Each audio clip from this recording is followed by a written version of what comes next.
गौ माता है उसको भी खा जाते हैं लोग। धिक्कार है उन लोगों। गाय को तुम भूसा खिलाते हो, पैरा खिलाते हो, घास खिलाते हो।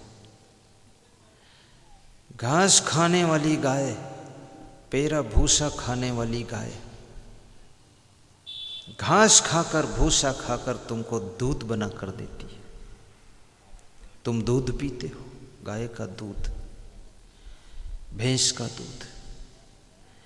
और गाय भैंस का दूध पीने वाले लोग, शर्मिंदा होना चाहिए उनको कि गाय का दूध भी पीते हैं, उसके बाद गाय को भी मारकर खा जाते हैं। धिक्कार है। खेत का गेहूं भी खाओ फिर खेत को भी खा जाओ तो अगली बार गेहूं कहां से खाओगे? बहुत धिक्कार है। दयालु बनो। दया धर्म है। दया धर्म को पालन करो। जीवों पर दया करो। अपने माता पिता के ऊपर भी दया कीजिए। बुजुर्ग हैं, बूढ़े हैं, सास ससुर पर भी दया करो। उनसे कोई गलती हो जाए, मन में गांठ बनाकर उनसे बदला लेने की कोशिश मत करो। कोई बात नहीं, ऐसा भी कहना सीखो। अपनी पत्नी के ऊपर भी दया करो, पति के ऊपर भी दया रखो। तुम्हारा पति थका मादा परेशान होकर खेत से आया है, सर्विस करके आया है, 8 घंटे 12 घंटे ड्यूटी किया है, घर में आया है, पैसे लाया है, तुमको पैसे देता है कि रखो। अब कम से कम अपने पति को समय पर एक चाय पिला देना, समय पर भोजन खिला देना, ये पत्नी का धर्म है। और अपने पति को सताना मत। कितने घर में ऐसी स्त्रियां हैं, चाय तो गर्म नहीं करती है, खुद ही चाय जैसा गर्म रहती है। पति डर के मारे उनसे नहीं कहता है चाय बनाओ, वो जानता है चाय से ज्यादा तो खुद ही खौल रही है। चाय बनाने को कहोगे तो फिर डिस्टर्ब हो जाएगा। ऐसा स्वभाव मत बनाओ कि तुम्हारे साथ में कार्य करने वाले तुमको बहुत डरे, तुमसे कुछ कह ही ना सके। ऐसा मुंह मत बनाओ, सरल मुंह बनाओ। मुंह भी कई प्रकार का बन जाता है, तुम जैसा बनाना चाहो बन जाएगा। मुंह सैकड़ों प्रकार का बनता है, और फिर मैं इतना जानता भी नहीं कितने प्रकार का मुंह लोग बनाते हैं। हर मिनट में मुंह बनाते रहते लोग। कोई मुंह बिगाड़ता है, कोई मुंह बनाता है। चेहरा सुंदर बनाओ, लेकिन चरित्र भी सुंदर बनाओ। आज जितना नर नारियों का प्रयत्न चेहरा सुंदर बनाने में है, उतना प्रयत्न यदि चरित्र सुंदर बनाने में हो जाए तो गारंटी के साथ कहूँगा कि आपका घर स्वर्ग से कम नहीं होगा, स्वर्ग से कम नहीं। मैं ये नहीं कहता हूँ कि चेहरा सुंदर न बनाओ, कल से चेहरे में गोबर लगा कर बैठो, ऐसा मैं नहीं कहता हूँ। साफ सुथरा रहो, अच्छी बात है, लेकिन जितना तुम्हारा चेहरा सुंदर है इतना चरित्र भी सुंदर होना चाहिए। जिनका चरित्र सुंदर होता है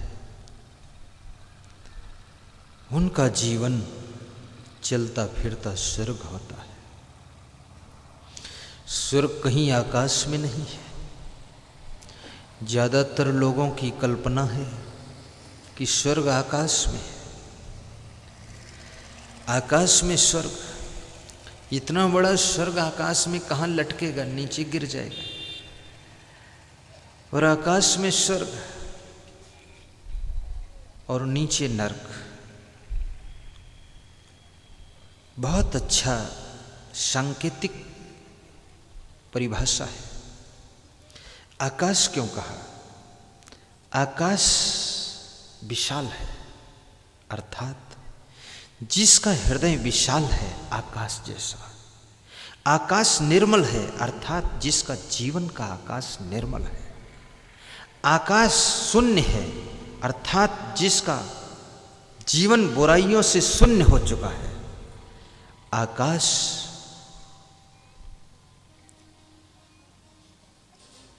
इतना बड़ा है कि आपकी दृष्टि छोटी हो जाती है, अर्थात जिसका जीवन इतना महान है कि जिसको समझना छोटा हो जाता है, तो समझ लो उसकी जिंदगी ही आकाश है और जिंदगी ही स्वर्ग है। जिंदगी ही स्वर्ग है। अपनी जिंदगी को आकाश बनाओ, आकाश जैसे निर्मल बन जाओ, पवित्र हो जाओ। आकाश जैसे तुम्हारा हृदय बुराइयों से शून्य हो जाए। एक एक अवगुण को बीन बीन कर निकालो। आदत जरा सुधार लो, बस हो गया भजन। मन की तरंग मार लो, बस हो गया भजन। सीधे बैठना। मुझे एक आश्चर्य होता है कि इस दुनिया में जिसकी मृत्यु होती है तो उसके नाम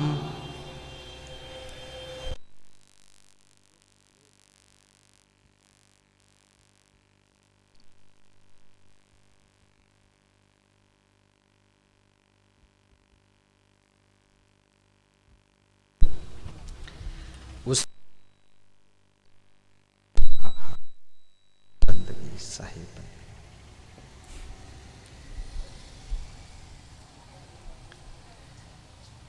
बैठ जाओ, बैठ जाओ, बैठ जाओ, सीधे बैठो। जिसको इंग्लिश में नेम प्लेट कहते हैं, जो नेम प्लेट लिखी जाती है मरने के बाद, किसी का नाम लिखा जाता है तो उस नाम के आगे एक विशेषण लिखा जाता है, स्वर्गीय। सबके नाम के आगे स्वर्गीय लिखा है। ये किसने लिखा है? यमराज ने लिखा है। क्योंकि यमराज को पक्का पता है कि ये आदमी की आत्मा स्वर्गीय हुई है कि नरकी हुई। क्या यमराज ने लिखा है स्वर्गीय? नहीं। किसने लिखा है? तुम्हारे बेटे ने लिखा है, तुम्हारे बाप ने लिखा है, तुम्हारे पति ने लिखा, तुम्हारी पत्नी ने लिखा है। तो बेटा कब लिखेगा बाप के लिए कि नरकी? वो तो स्वर्गीय ही लिखेगा, क्योंकि घर का मामला है। घर के परोसने वाले अंधेरी रात डबल घी परोस रहे,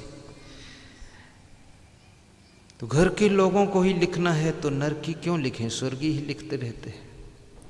तो आज तक मैंने किसी नाम के आगे नरकी लिखा नहीं देखा। लेकिन मैं पूछता हूँ, ये लिखने वाले लोग, इनको क्या मालूम स्वर्गीय हुई कि नरकी हुई? ये कैसे अंधाधुंध लिख रहे हो, अंदाज लगा के?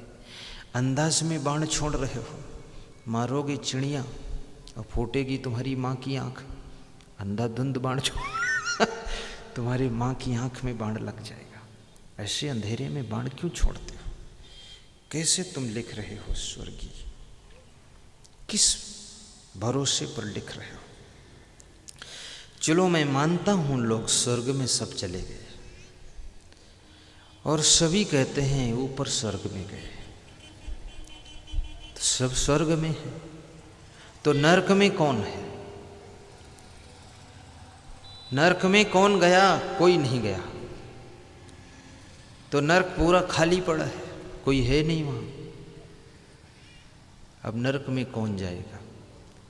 तो मैं तो अपने गुरुवर से प्रार्थना करता हूँ कि हम सब शिष्य आपके जब मरें तो नरक में ही जाएं, क्योंकि वहाँ सब खाली पड़ा है।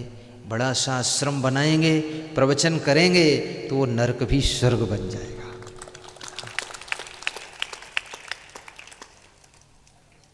नरक में कोई नहीं है, सब स्वर्गी हो गए। तो कितने वर्षों से, कितनी शताब्दियों से, अनादि काल से सब स्वर्ग जा रहे हैं, तो स्वर्ग में भीड़ कितनी हो गई होगी, ये सोचो।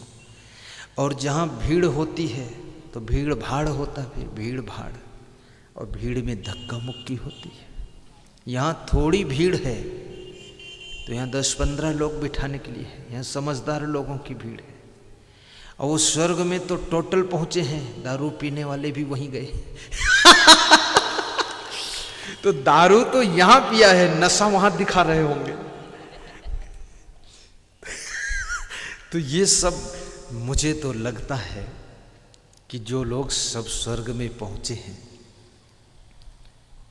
वही लोग जब घर में थे तो उन्होंने घर को नरक बना दिया था। अपने गंदे आचरण से, कठोर वाणी से, कटु स्वभाव से, लड़ाई झगड़ा कलह कलेश से अपने घर को नरक बनाया था। ऑफिस में गए, पान तमाकू पुड़िया थोक थोक करके ऑफिस को नरक बनाया था। उसके बाद ससुराल गए तो वहाँ तो घोर नरक बनाया, सब सास ससुर हैरान हो गए। उसके बाद मेला ठेला गए, वहाँ भी नरक बनाया, गंदे विचार, गंदी सोच। दुकान खोला, दुकान में भी नरक, दारू पीकर बैठे। ड्राइवर हो गए, दारू पीकर गाड़ी चला रहे हैं, उसी में 2-4 अंडा रखे हैं, 2-4 बोतल रखे हैं, पी रहे हैं, देख ही नहीं रहे। जहाँ भीड़ नहीं वहाँ हारन बजा रहे हैं, जहाँ भीड़ है तो सबके ऊपर चढ़ा रहे हैं। अब ये लोग हैं, इस तरह के लोग स्वर्ग में पहुंचे हैं सब। ये तो वहां भी स्वर्ग को भी रौंद डालेंगे, ट्रक चला देंगे। तो मेरे को उम्मीद नहीं कि स्वर्ग सुरक्षित रह गया होगा। मुझे बहुत डाउट होता है, मैं खूब सोचता हूँ, सभी विषयों पर सोचता हूँ, तभी बोलता हूँ। अकेले रहता हूँ तो भी सोचता हूँ ये क्या लफड़ा है सब।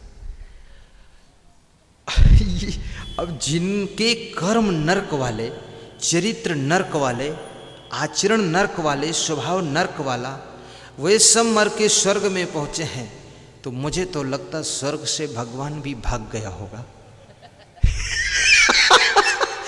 क्योंकि ये सब नरकी लोग वहां पहुंच गए। और पहुंचाया किसने इनको?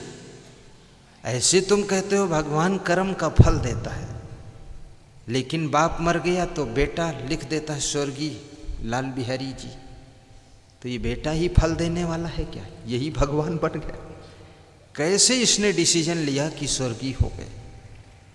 इसमें भी विचार करो। कहाँ है स्वर्ग? भाइयों और बहनों, 4 चीजें जिसकी जिंदगी में होती है, 4 चीजें, उसका आत्मा इस जिंदगी के पहले जिस जिंदगी में था वहां भी स्वर्ग जैसा सुख भोग रहा था, और वह 4 चीजें उसमें हैं, तो आज भी वो स्वर्ग जैसा सुख प्राप्त कर रहा है। वो 4 चीजें कौन है? आज बताऊं कि कल बताऊं? अभी बताऊं कि बाद को बताऊं? अभी बता दो। तुम लोगों का कोई भरोसा नहीं है, अभी सुन लोगे अभी निकल जाओगे। सोचते लास्ट में बताओगे, लास्ट तक कौन बैठेगा? लास्ट तक मेरा सहारा दोगे आप लोग कि नहीं, कि निकल जाओगे? बैठे रहो। लास्ट तक मतलब ये नहीं आधी रात तक, लास्ट का मतलब लास्ट होने वाला ही है। लास्ट बहुत जल्दी आता हमारा, बहुत फास्ट सत्संग है, सब लास्ट में ही जा रहे हैं हम, इसलिए इतनी बड़ी घड़ी रख लेता हूँ मैं। छोटी हो कहीं सुई देखने में भूल हो जाए तो बहुत बड़ी रखता हूँ, ठीक है? आपको भी दिख रहा होगा। बस अभी कुछ टाइम हुआ थोड़े, अभी तो हम लोग स्वर्ग नरक में ही उलझे हुए हैं, इससे निकल पाए तो कुछ आगे और करें। साहेब बंद की साहब, तुम ही मेरे मंदिर, एक गीत गाइए, उसके बाद फिर सत्संग करता हूँ। ये 4 बातें फिर बताता हूँ, यदि भूल जाऊँ तो तुम याद कराना, क्योंकि भूल भी सकता हूँ, बुद्धि कट सकती है, बट सकती है, छूट सकता है पॉइंट कोई। तुम ही मेरे मंदिर, तुम ही मेरी पूजा, तुम ही देवता। जय हो, गाइए लोकेश। तुम ही देवता हो, तुम ही मेरे मंदिर। धन्यवाद सिद्धार्थ तुम सिंह। ही मेरी जय हो। पूजा, तुम ही देवता हो, तुम ही देवता हो। तुम्हें देख कर के ये ख्याल आ रहा है कि जैसे फरिश्ता दरस दे रहा है। सब बोलो।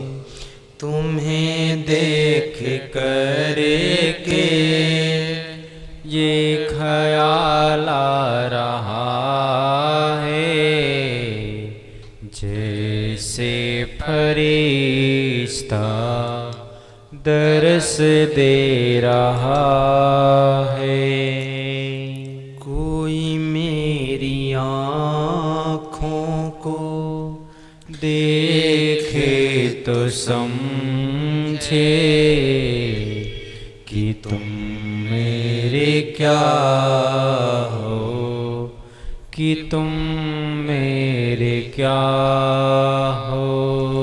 तुम ही मेरे मंदिर, तुम ही मेरी पूजा, तुम ही देवता हो, तुम ही देवता हो। जिधर देखता हूँ नजर तुम ही आते, जिधर देखता हूँ नजर तुम ही आते। सभी भक्त साधक तेरे गीत गाते, सभी भक्त साधक तेरे गीत गाते।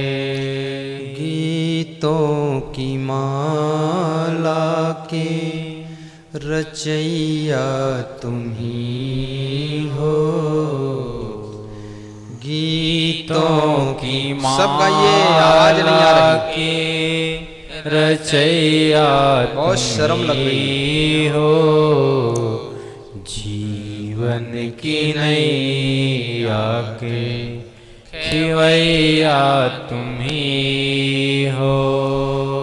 तुम ही राम मेरे कन्हैया तुम ही हो। जीवन की नैया के खिवैया तुम ही हो। तुम ही मेरे मंदिर। सब गाइए। तुम ही सिर दर्द मिट जाएगा। पूजा तुम ही जो नहीं गाएंगे हो, कमर दर्द शुरू हो जाएगा। देवता हो, तुम ही मेरे मंदिर, तुम ही मेरी पूजा, तुम ही देवता हो, तुम ही देवता हो। कोई मेरी आँखों को देखे तो समझे कि तुम मेरे क्या हो, कि तुम मेरे क्या हो।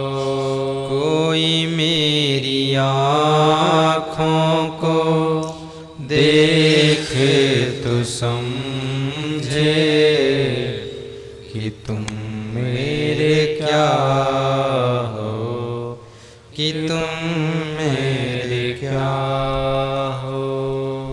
तुम ही मेरे मंदिर, तुम ही मेरी पूजा, तुम ही देवता हो, तुम ही देवता हो। बोलिए सद्गुरु भगवान भगवान की जय। पुनः प्रवचन ध्यान से सुनिए।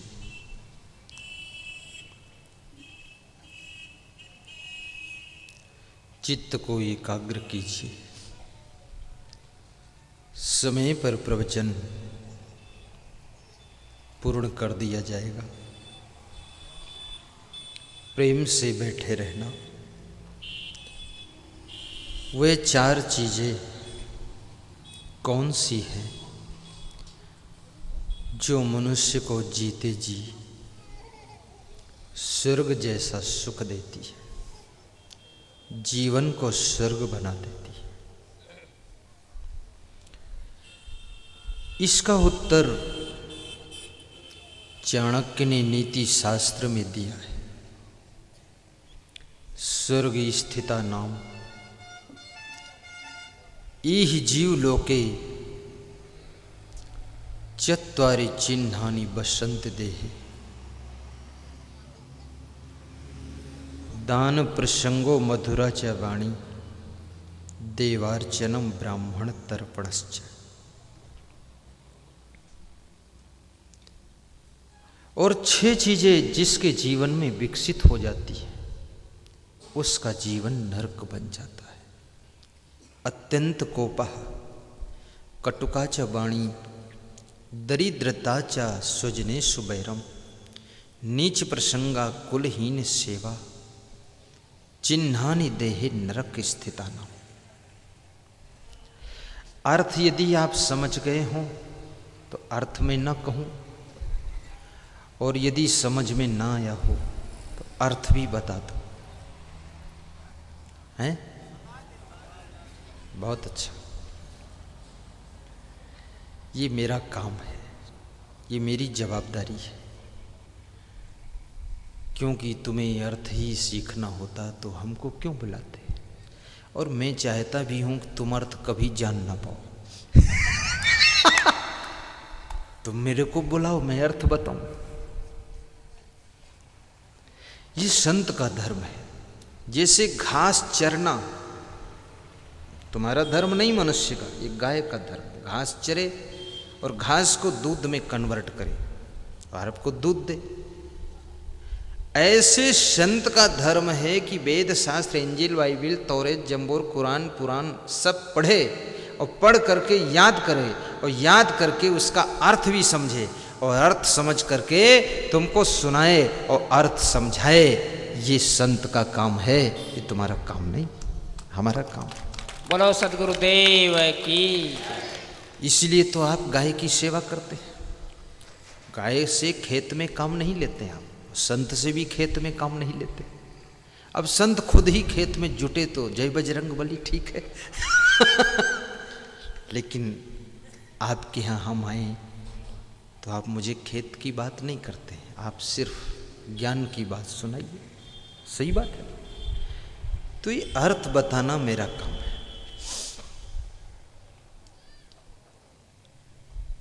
चार चीजें जिसके जीवन में होती है तो समझ लो इस जीवन के पहले जो उसका जीवन था वो भी स्वर्ग में था, और ये वर्तमान जीवन भी स्वर्गमय जीवन है। और 6 चीजें जिसके जीवन में है, वो पहले भी नरक भोग रहा था, आज भी नरक भोग रहा है। तो मैं दोनों बातें बता देता हूं, स्वर्ग की बात और नरक की बात बता दूं? ठीक है। स्वर्ग स्थितानाम इह जीवलोके चत्वारि चिह्नानि बसन्ति देहे दान प्रसंगो मधुरा च वाणी देवार्चनम ब्राह्मण तर्पणश्च। नंबर 1, जिसके जीवन में दान करने का भाव है, अर्थात जो दानी स्वभाव का है, अर्थात जो दाता है, अर्थात दाता कौन होता है? जो दयालु होता है। दयालु हुई दूसरों की सेवा के लिए कुछ देता है। जो कुछ देता है वो दाता होता है। जो दाता होता है वही दानी होता है। दान करना। क्या दान करोगे तुम? सबसे पहले प्रेम दान करो, जिसमें कोई खर्चा नहीं। ऐसे में दान करने को कहूं तो तुम कहोगे मेरे पास धन है नहीं तो क्या दान करूं। पर मैं ऐसे दान से शुरुआत करता हूं जो किसी के पास कम है ही नहीं। प्रेम दान करो। और प्रेम दान की शुरुआत अपने परिवार से करो। पहले माता पिता को प्रेम दीजिए, पत्नी को प्रेम दीजिए, पति को प्रेम दीजिए, बच्चों को प्रेम दीजिए। अगर वास्तव में बच्चों से तुम्हारा प्रेम है, बच्चों से प्रेम करते हो, तो फिर तुम दारू ना पी सकोगे। दारू छोड़ दोगे बच्चों के प्रेम में। अभी एक सज्जन मुझे मिले, बोले दारू पीता तो था, लेकिन जिस रोज विवाह हुआ तो पत्नी के प्रेम में दारू छोड़ दिया। तो हमने कहा फिर और कुछ शुरू किया? बोले फिर पुड़िया शुरू किया। तो हमने कहा पुड़िया? बोले बच्चे का जब जन्म हुआ तो उसका सलोना मुंह देख करके पुड़िया भी छोड़ दिया। तो हमने कहा फिर और कुछ शुरू किया? बोले छोटी सी तंबाकू खा लेता। हमने कहा फिर? बोले एक बेटी ऐसे जन्मी है राधा जैसे, उसको देख करके तंबाकू भी छोड़ दिया। कि तंबाकू में जो पैसा खर्च हो रहा है, पुड़िया में जो पैसा खर्च हो रहा है, दारू में जो पैसा खर्च हो रहा है, तो ये अपनी पत्नी की सेवा में लगाऊंगा, बच्चों की शिक्षा में, अच्छे कपड़े पहनाने में लगाऊंगा, परिवार के लिए अच्छा घर बनाऊंगा। इनसे मुझे इतना प्रेम है, इनके प्रेम में हमने अपनी बुराइयों को छोड़ दिया है। सच्चा प्रेम हो जाए तो बुराइयां छूटती है।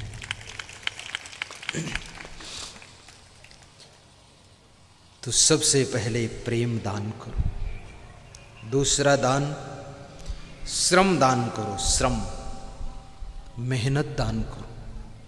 जैसे यहाँ प्रवचन हो रहा है, हमारे बहुत सी बच्चे, बड़े लोग अपना श्रमदान भी कर रहे हैं। सबको बिठा रहे हैं प्रेम से, आइए। कोई थैली दे रहा है, पॉलीथीन, कि इसमें जूते चप्पल लेकर बैठो। मैं सोचता था थैली में कोई फल फ्रूट लेकर आ रहे लोग। फिर हिसाब लगाया कि इतने लोग फल ला रहे हैं, क्या मतलब है। फिर मैं सोचा जूता चप्पल कहीं दिख नहीं रहे, आखिर वो कहाँ है। तब आइडिया लगा वो थैली में जूता चप्पल है, क्योंकि संत के दर्शन करने लोग आते तो फल लाते हैं ना। जब आप कोई फल लाते हैं तो संत आपको चारों फल देता है, सभी चारों धाम का फल देता आशीर्वाद से। तो आजकल लोग फल तो नहीं लाते हैं, लेकिन उसमें थैली में जूता चप्पल धर के लाते हैं कि महाराज जी ठीक ठाक प्रवचन करना, नहीं तो थैली में लाया हूं फिर आपको।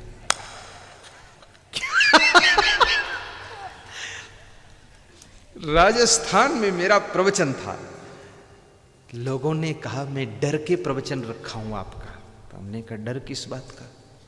बोले एक और आया था प्रवचन करने, कथा सुनाने, तो उस कथा में ऐसा बोला है कि सब मंच वंच छोड़ के, माइक छोड़ के उसको भागना पड़ा। तो हमने कहा हुआ क्या। अरे बोले सब झगड़म झंझट। तो मेरे को डर लगता था कहीं आप में ऐसा न हो जाए। हमने कहा मेरा कथा ऐसा कथा है कि सबके मन की व्यथा को मिटा देता है, झगड़ा को मिटा देता है। ये प्रवचन वह प्रवचन नहीं जिस प्रवचन से विवाद खड़ा हो जाए। प्रवचन उसे कहते हैं जहां विवाद खड़ा हो और विवाद समाप्त हो जाए और वहां संवाद शुरू हो जाए।